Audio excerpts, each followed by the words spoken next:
Kui sa oled mõelnud, mida teha seisma jäänud õuntega, siis nüüd ma näitan ühte võimalust. Meil see sügis eriti õunu ei olnud. Meil ei ole ka praegu keldrit, kus neid ladustada. Meie kelder on liiga soe. Aga siin ümberringi on tublid õunakasvatajad, kelle käes saab pea aasta ringi õunu osta. Ja seda ma teen ka. Neid läheb meil lausa kilode kaupa. Aga vahest juhtub ikka nii, et isu saab täis ja õunad jäävad seisma. Peale tulevad plekid või lähevad pehmeks, et mida siis nendega teha. Ja kerge oleks anda need ju loomadele maiustamiseks. Aga vahest tahaks neile anda uue elu. Näiteks õunaäädika näol. Ja just Eesti õuntest koos koortega, mis annavad eriti hea maitse. Poeõunadest saab ka, aga need tuleks kindlasti eelnevalt koorida. Minu õunaäädika tegu algab puhtaks pestud õuntest, millel ma seejärel eemaldan suuremad plekid. Õunad oleks vaja lõigata kas sektoriteks või väiksemateks tükkideks. Mida väiksemad tükid on, seda kiiremini käärimisprotsess käib. Ja tegelikult tuleb ka rohkem maitset. Ja maitse pärast me seda ju teemegi, et kodus enda valmistatud toidul on hoopis muu mekk juures. Et käärimisprotsess kiiremini algaks, lisan ma siia meie kollast kulda, milleks on mesi. Otseselt magusainet siin kasutama ei pea. Käärimine algab ka ilma selleta. See võtab lihtsalt natuke kauem aega. Ja hapumate õunte puhul võib käärimisprotsessi algus olla natuke vaevaline. Seega, kui sul on hapud õunad, siis natuke suhkrut ei tee paha. Kui mesi on õunte peale valatud, kallame peale ka kaevuvee. Vesi on siinkohal ka oluline. Kindlasti ei saa lisada linnakraani vett. See tuleks ennem kas läbi keeta või lasta päeva kapi peal seista, et kloor aurustuks.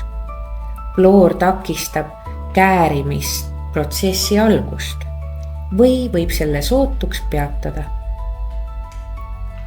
Selleks, et käärimisprotsessi ajal ei satuks meie purki üleliia tolmu või mõni üksik putukas, eriti augustis, kui tegelikult õunad hakkavad tulema ja võib-olla on soov suurem kogus õunaäädikat teha, siis kindlasti tuleks peale panna üks tihedam marli, mis takistab üleliigse sattumist meie käärimisnõusse.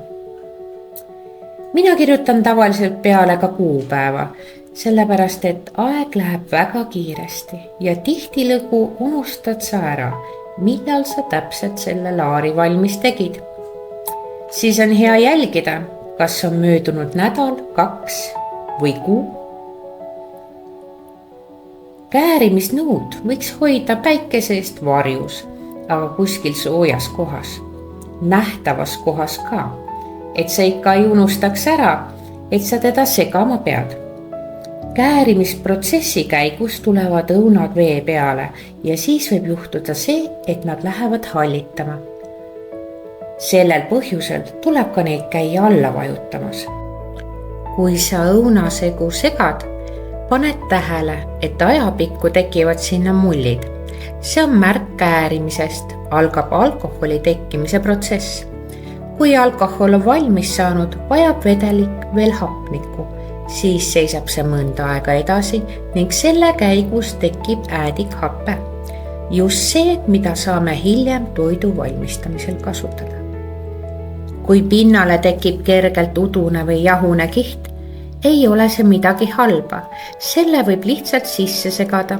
Tegemist on loomuliku protsessiga. Heade tingimuste korral võib pinnale kasvada ka niinimetatud äädikaema. See on veidi tarretise laadne kiht, sarnane kombutša omale. Seda saab hiljem kasutada uue äädika valmistamisel. Kui esimene etapp ehk käärimisprotsess on lõppenud, tuleb õunad vedelikust välja kurnata.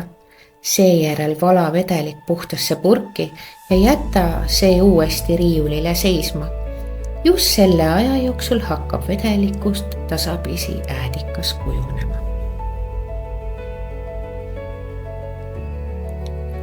Äädikas on valmis siis, kui vedelikul on selgelt tunda äädika lõhna ning maitse on mõnusalt hapuv.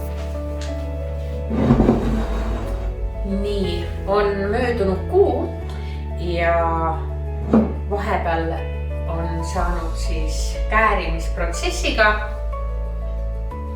õunasiidrist või õunaveinist siis äädikas.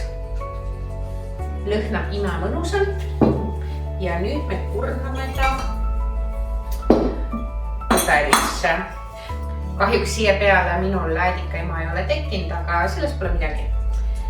Nii, villime ta siis nüüd pudelisse. Siin on muidugi sade all, aga see vajub ka omakorda hiljem põhja. Et kui väga soovi on, siis võib hiljem veel omakorda ümber kurnata. Nii, ma seda kõige paksemat osa ei võta.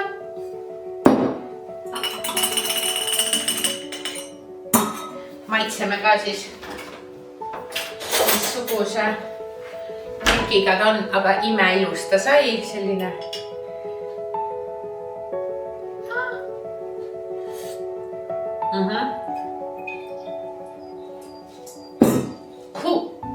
Äädikas. Siia peale võiks nüüd panna ka enam-vähem kuupäeva.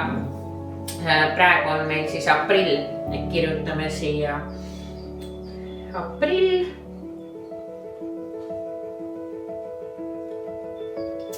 2026 ja siia tuleb õunaäädik. Vastaks seda kirjutada. Õuna äädikas. Mis sellega nüüd teha, et läheb kappi seisma? Siis seda saab kasutada majoneesi tegemiseks, seda saab kasutada salatite, kasmete tegemiseks.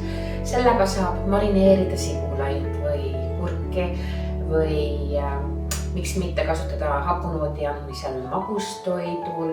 Sellega, mis veel? Sellega saab koristada. See on igati tore asi, mis võiks endal sahvris olla või kapis. Ja minul on neid eelnevalt juba tehtud mitut sorti. Siin on ka üks õunaäädikas, mis on tehtud ka meega, aga kuna ma kasutasin täiesti erinevaid teise sordi õunu, on see väga hele.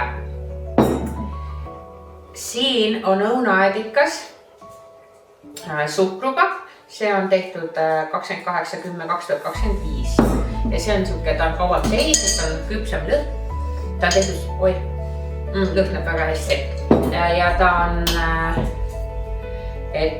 on tehtud sügisel ja need õuntest tulebki natukene teissugune õunaäädikas, sellepärast et see ei ole enam seisnud õunaga, et ta on tehtud nagu värsketest õuntest.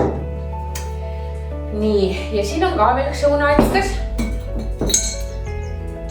Kuupäeva mul peal ei ole, aga lõhnab väga hästi. Aga üks huvitav äädikas, mida ma olen teinud, oli siis linasekstraktiga ja kuna mul on siin veel õunu, nüüd ma panengi uue laari käima, sest seda mul on siin kõige rohkem kulunud, seda on väga vähe alles.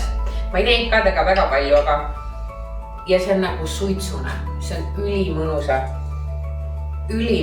noodiga õunaäädikas ja ma mõtlesin, ma teen seda juurde, sest siuke grillirooaeg hakkab ja ma arvan, et mingi hapendatud või marineeritud sibul sellega mingi grilli kõrvale on või siis lihtsalt salati kasmesse panna üli hea, väga maitsev on see.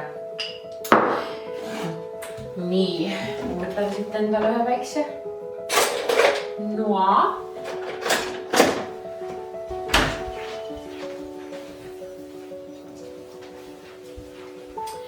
õunad on mul juba ära pestud. Need on, et praegu on aprill ja teeme ikka õunaäädikat, on ju. Et meil ümberringi kasvatatakse, nagu ma rääkisin, et ümberringi kasvatatakse väga palju õuna, siis ma ostan kohalikelt kasvatajatelt seda omajagu ja need on nüüd külmikusse väga pikaks ajaks seisma jäänud ja keegi neid enam süüa küll ei soovi enam. Et õuna aeg on sellega möödas, aga ma teen nendest nüüd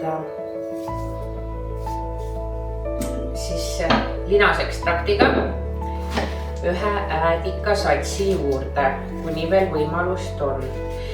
Ja sa ei pea tegema tegelikult üldse uutest äädikat. Et äädikat saab teha igasugustest marjadest, vaarikad, mustikad, tikrid, pirmid. Et lihtsalt lase fantaasial lennata. Kui värsked marjad üks hetk hakkavad tulema või sügisel õunad tulema, siis teha kohe suurem kogus, et seda äädikat ikka kulub kõige jaoks. Ja oma maa untest või enda untest, kui see aasta on saabki korralikult, siis äädikat saab teha ka õunamahla jäägist. Et see on siuke hea viis, kuidas kõik enda kasvatatud ära kasutada. Ja sa ju tead, mis seal äädika sees on ja kuidas see õun on kasvanud ja ikkagi see, millel on lugu ja sinu käsi küljes nii-öelda oma käega, oma tööga oled sa selle teinud, siis see kõik toit, isegi see äädikas maitseb imeliselt. Paraku on selline oma toidu valmistamine kaduv kunst, aga selle võiks koju tagasi tuua. See täidab meie pere kõhtu ja ta on igatpidi täisväärtuslik. Ta on sinu hoovist või sinu naabrilt. Tema jalajälg on väike.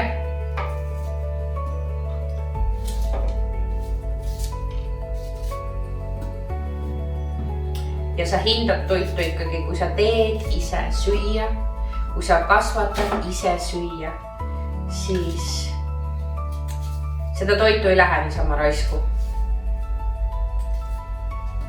Ja see on ka omaette väärtus.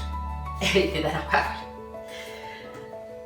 Tead katsetamist ja kui kellelgi on mõni tore äädika retsept jagada või mälestus, siis võib selle kirjutada siia video alla. Jään ootele. Ilusat kevadet! Tšau, tšau!